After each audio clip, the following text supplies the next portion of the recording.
各位觀眾大家好，歡迎收睇26分鐘見證實錄。去年11月，卑詩省低陸平原以及內陸地區受到暴雨以及天文現象大氣河流嘅影響而引發水災。洪水唔單止令到卑詩省多處地區嚴重水浸更加係造成山泥傾瀉，破壞多條前往內陸地區嘅公路，陸路運輸被中斷，唔少嘅省民被困當地，外來物資未能夠運到災場，情況一度令人擔憂。不過喺卑詩蘭里有一班飛機師留意到呢一個情況，咁就決定利用佢哋自己嘅飛行技術，義務駕駛飛機去將物資運到災場，並且將受困喺當地嘅省民救出。咁究竟佢哋嘅整個行動係點樣運作嘅呢？而當中又涉及幾多嘅人力物力呢？喺去年嘅11月，天文現象大氣河流侵襲卑詩省，一股強烈嘅太平洋冷風為卑詩省喺剛過去嘅週末帶嚟狂風暴雨，造成低陸平原多個地區出現水浸、停電同埋封路等嘅情況。洪水一湧而至，覆蓋咗多個低陸平原同埋內陸城市，除咗造成嚴重經濟損失之外，亦都令當地嘅省民受困。It's like a movie, you know how like when you like when we saw the floods and that to see how big the floodplain was, and then we land in Hope, and to see the people at the gate just screaming, yelling, "We'll pay anything, get me out of here!" And then you think of a movie where it's like there's a pandemic or like zombie apocalypse or whatever. I was like, holy smokes! Like it really hit me on that. 陸路交通中斷，一班飛機師就臨危受命，唔單止義務將受困省民救出嚟，亦都將救援物資運入去。而呢個龐大嘅行動就需要良好嘅分工合作。Well, everybody had a job. Exactly. Mine wasn't flying. Mine was get stuff. Yeah. His was run it so that everything stays safe. Yeah. And that was his job. 除咗一批喺前線行動嘅機師同埋統籌人員之外，社區入邊亦都有唔少熱心市民喺物資捐贈上邊出一分力。Well, there's many volunteers because, as I told you, all the Sikh Gurdwaras have their own volunteer groups, and especially when something happened like this and people are not working, and they come out and help. 省民物資上嘅支持，加上一眾義工飛機師嘅行動，成功令當地嘅居民得到援助。It's been a blessing, so I look forward to being able to share with other people in the community some of the stuff that I was able to get that they weren't.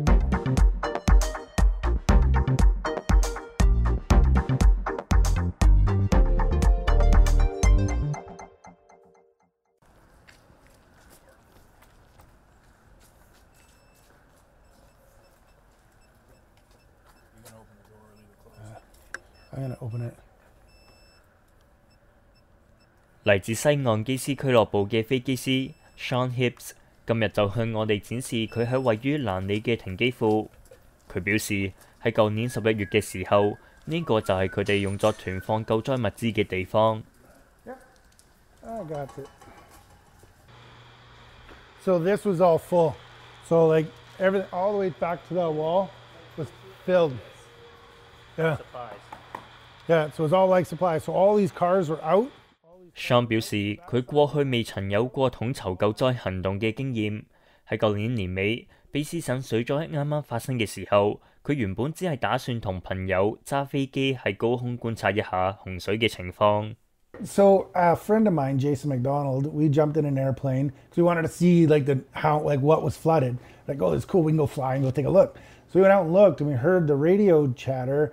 And started getting phone calls from friends and stuff saying, "Oh, hey, I'm trapped in Hope and trapped here." And we're like, "Oh yeah, we'll come and get you." And then it's kind of like, "Oh, let's help these people." 而今次嘅飛行喺降落嘅時候，當時嘅場景再次令 Sean 感到震驚。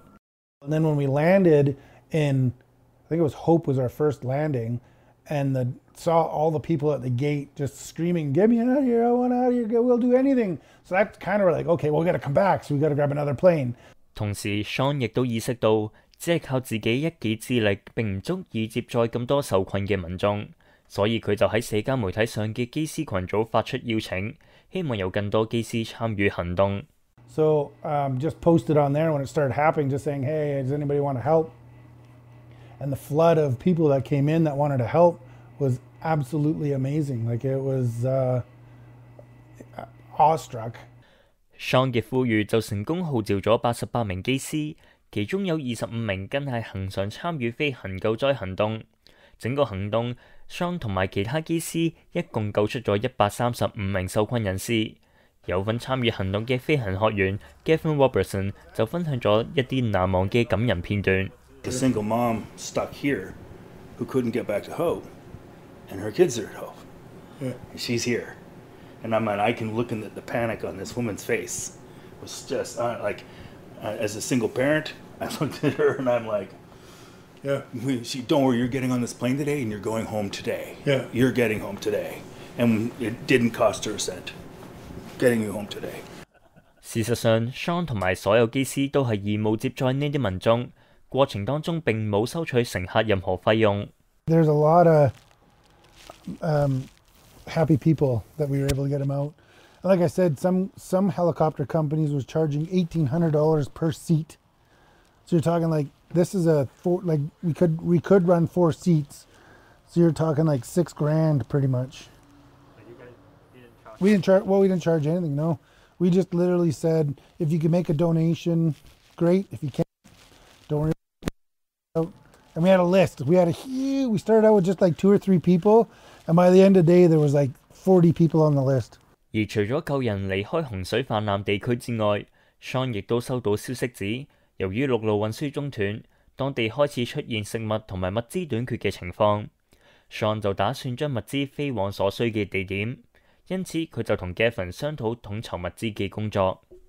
不過多個地區同時受洪水影響，牽涉咗大量嘅民眾。究竟要從邊度取得大量嘅食物同埋物資嚟滿足佢哋嘅需求呢？ Yeah. Well, at the same time, I had Amarjeet, my friend, one of my contacts, says they pre-made a whole bunch of meals for the truckers up there, and we're like, how do we? He knows I'm part of the West Coast Pilot Club. He's like, how do I get this food up there? I says, well, we fly it. So they brought it, dumped it. I still remember his face. He walks through the door here and he looks at me and goes, "We need more food." Yeah. It's just that we need more food. I'm holding my beer. Yeah. It's time to go. Gavin 所提及嘅呢一位朋友，其實就係喺素里一間客製化產品製作公司嘅老闆 Imajit Dawo。 Because Gavin, he was taking pilot license, so I contact him. Arrange something. We have to send this food to Hope. So that's how it started. Imajit 過去就有舉辦唔少社區活動嘅經驗，因此喺食物同埋物資嘅供應上邊都有一定嘅人脈關係，而物資當中更有一大部分係嚟自錫克教社區。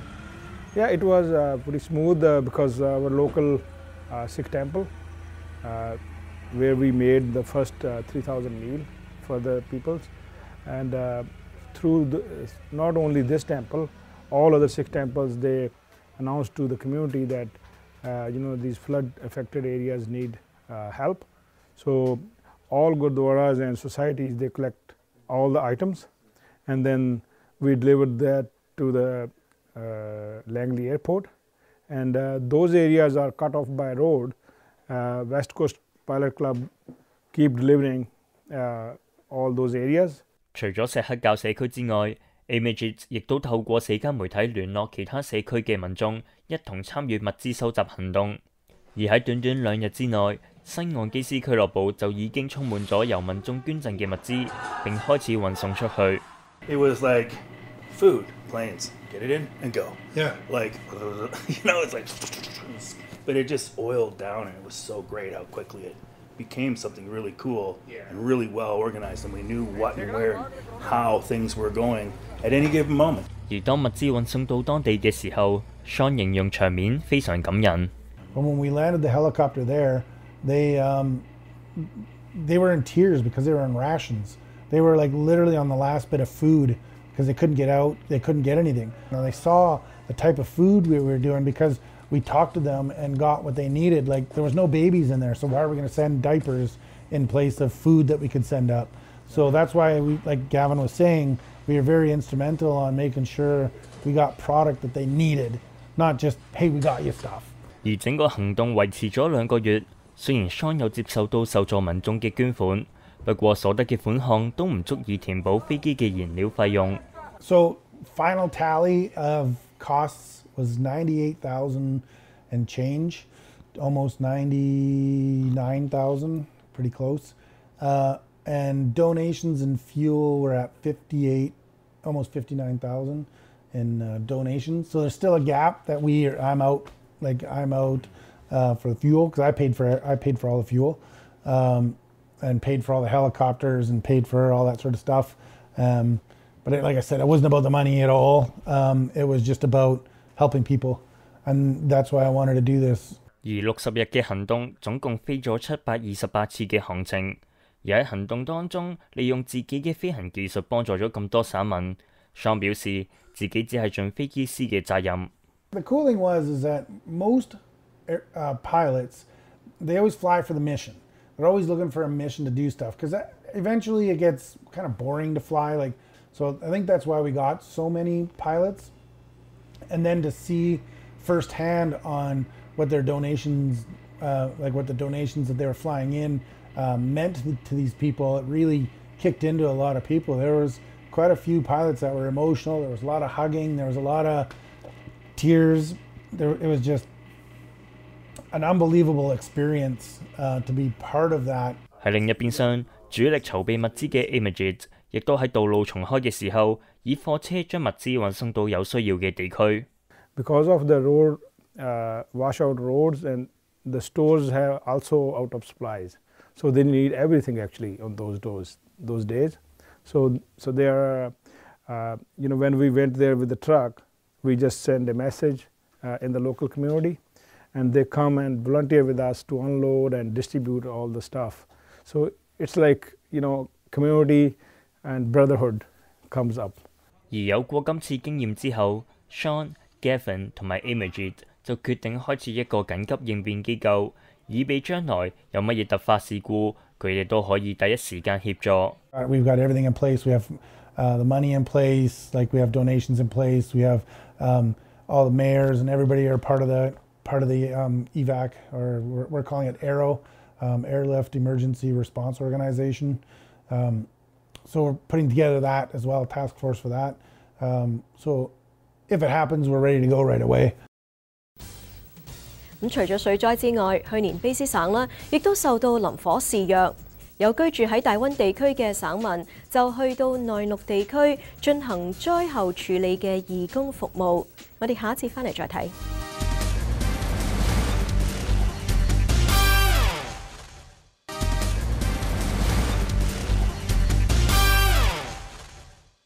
歡迎翻嚟節目時間。去年卑詩省嘅林火季節中，有超過1600個火場，合共8700平方公里嘅土地被燒毀，係有紀錄以嚟第3嚴重嘅林火季度。咁有一名居住喺大溫地區嘅居民，就喺去年嘅林火災情有所緩和嘅時候，去到內陸 Vernon 地區進行災後清理服務。咁究竟佢呢一次嘅義工經歷又係點㗎啦？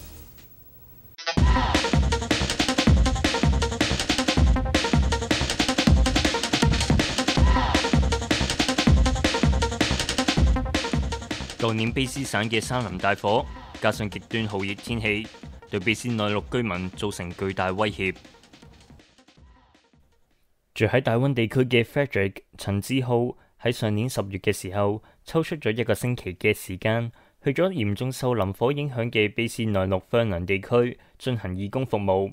佢表示，當初喺林火最嚴重嘅時候，佢已經想幫助呢啲災民。其實當我睇到啲新聞嘅時候，其實我一路嘅感覺都係覺得嗰啲人，即係如果當我自己係嗰啲人嘅時候，一夜之間咩都冇晒嘅時候，就真係覺得好慘咯。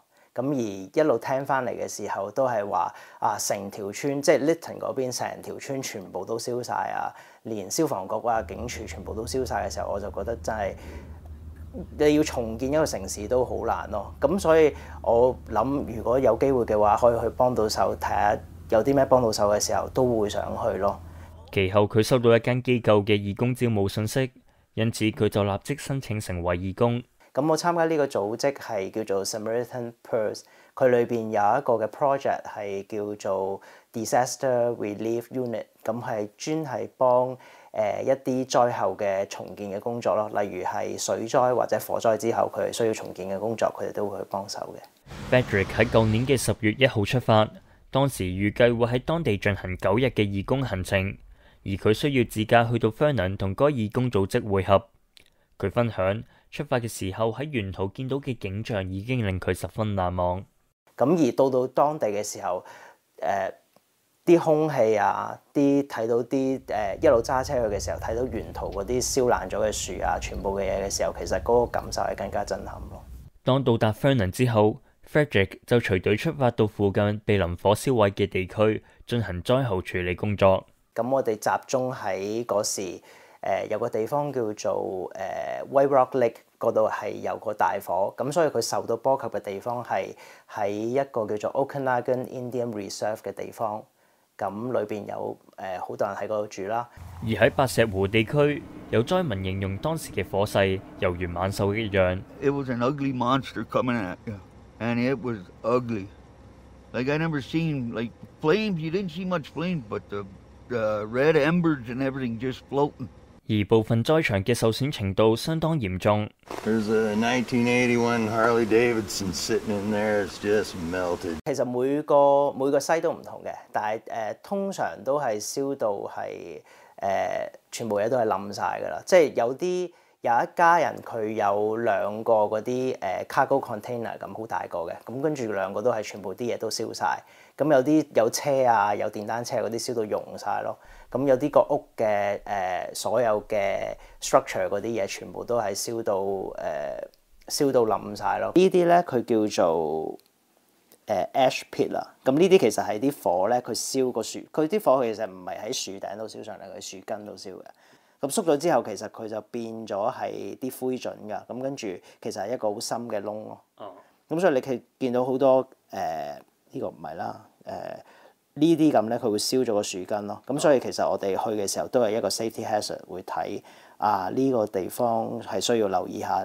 除咗清理災場之外，由於林火摧毀唔少民居，有部分居民就會向機構提出請求，希望義工可以協助佢哋喺燒毀嘅廢墟當中揾翻一啲佢哋個人嘅貴重物品。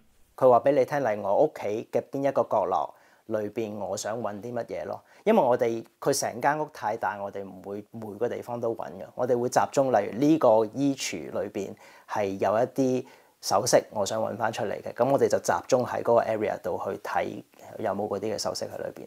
不過就唔係每一位居民都咁幸運，可以揾翻自己嘅個人物品。其實揾貴重物品嗰度其實喺大火之後，其實好多嘢都會用晒咯，尤其是啲金器銀器。咁通常啲人都係揾戒指啊、金器銀器咯。咁有一個 site 我哋就揾唔到佢想要我哋揾嗰啲嘢，但係我哋揾到咧喺一個碗櫃裏邊，佢有一個木箱，個木箱裏邊有2隻嘅中國嗰啲雕花嗰啲瓷器咯。咁所以好完整嘅。而由於受林火波及嘅地區範圍龐大，佢哋嘅義工團隊會分為3個小隊，分別負責唔同嘅工作。第一組就會係喺災場裏邊係做搜索嘅工作，去揾一啲貴重嘅物品。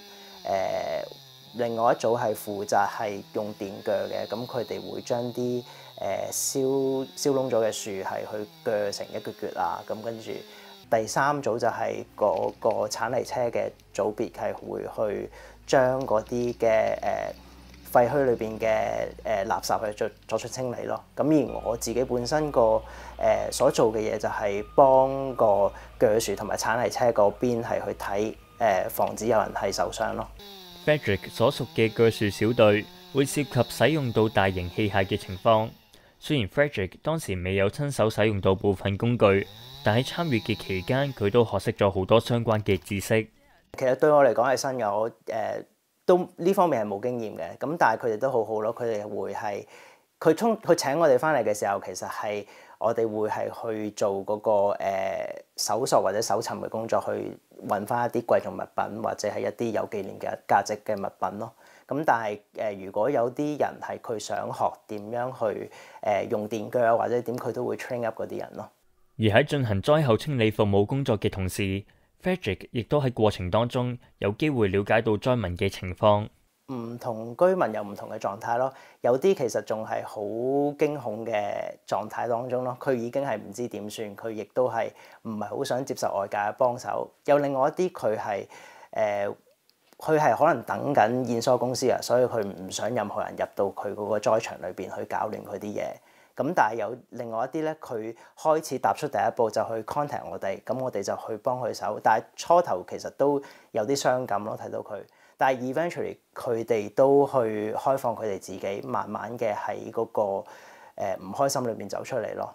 一場林火將好多人嘅家園一夜之間摧毀。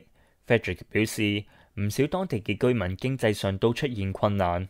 我覺得係經濟上面嘅支持咯，因為好多人佢哋燒咗自己間屋嘅時候，佢哋可能等緊保險嘅時候，有啲可能住喺啲 mobile home，即係嗰啲 RV truck 裏邊嘅啫，即係佢或者住喺朋友屋企，咁佢哋經濟方面其實都好難去重建翻自己間屋咯。有啲其實年紀都好大，去到80-90歲，佢自己根本冇呢個能力去重建。I don't know, my son's in Ontario and he wants to buy a new place.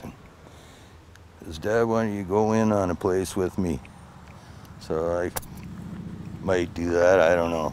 面對突如其來嘅情況，除咗經濟壓力之外，災民喺心靈上亦都存在好大嘅負擔。因為其實嗰啲人係可能積壓咗喺心裏邊好耐咯，即係一路去睇住自己啲嘢燒晒嘅時候，又冇人講到。咁佢同啲鄰居講嘅時候，啲鄰居同佢都係同一樣嘅處境，咁大家都冇乜可以好講咯。咁佢哋喺情感方面嘅支持其實都有好大嘅需要。而 Fairchild 跟隨嘅呢個義工組織，亦都會有專人去照顧災民心理上嘅需要。其實呢個組織佢好嘅地方就係我哋一班嘅義工去幫手喺呢個工地裏邊去幫手，但係另外一方面佢哋有一啲嘅神職嘅人員係會去開解或者去輔導嗰啲嘅災民咯。咁等佢哋有一個渠道去抒發。當時同 Fairchild 一齊行動嘅義工團隊大概有15個人，有部分係長期義工，大概會留喺災場服務1至2個月。佢哋會由早上8點開始工作，直到下晝4點左右。Fairchild 分享佢哋嘅團隊入邊，有義工更加曾經係林火災民，喺走出陰霾之後，目前就投身喺義工服務，幫助其他人。我哋義工團隊裏邊有一啲係有一個係喺Fort McMurray 嘅，你知道好多年前 Fort McMurray 都有大火，咁佢自己屋企都受到波及咯。咁佢係受到呢個機構嘅恩惠，咁所以佢之後就成為咗呢個機構嘅其中一個義工咯。咁我會睇到係一樣好好嘅嘢，佢會自己喺嗰個親身經歷裏面走翻出嚟嘅時候，佢可以去幫助啲災民之餘，佢都可以係同佢哋講佢嘅心路歷程係點樣爬翻起身，點樣慢慢重建翻自己嘅屋企咯。而成個義工行程令 Fairchild 最深刻嘅係喺表面上係佢哋呢批義工幫助災民，不過其實喺過程當中有好多義工都有助人自助嘅感覺。我諗最深刻嘅地方係俾我睇到，當我哋去幫手嘅時候，我哋覺得係需要被幫手嗰啲人，即係或者啲災民係最需要被幫手咯。但係我睇到另外一樣嘢係嗰個嘅治療係唔單止係對嗰個災民咯，同埋對我哋嘅義工裏邊其實有唔多唔少，其實都有好多唔同嘅問題。但係當佢哋去幫人嘅時候，其實佢自己都會得到幫助咯。原定9日嘅義工行程，由於救災工作都已經大致上完成。Fairchild 最終只係逗留咗1個星期就離開，而事實上 Fairchild 今次係特登向公司請假去進行呢個義工服務。Fairchild 鼓勵公眾，如果有心嘅話，就要及時行動。我諗其中一樣嘢，我睇到最令我驚訝嘅係今次我去嗰個義工嘅團隊，佢哋平均嘅年齡都係65歲以上咯。你好少見到有後生仔，我諗。唔知係咪個時間嘅問題，係暑假定係點？但係其實你睇到係好多人係好難攞一個時間係出嚟做義工咯。除咗係退咗休嘅時候佢唔使返工，所以你變咗係退休人士佢先至有呢個 luxury 可以去幫手去做義工。最大年紀嗰個係84歲嘅一個伯伯，佢都去做義工。所以我覺得係如果你覺得呢樣嘢係扎心嘅時候，不妨真係去請假，跟住去。即係坐言起行咯，就唔好等到係退休嘅時候，其實並未必係一個最好嘅 timing 咯。好啦，今集嘅節目時間呢又差唔多啦。咁如果觀眾對我哋嘅節目有啲乜嘢意見嘅話，係好歡迎大家以電郵嘅方式同我哋聯絡㗎。咁如果觀眾想重溫翻今集嘅節目，亦都可以上到去我哋嘅網站，點擊節目重溫一欄。下星期同一時間再同大家見面，晚安。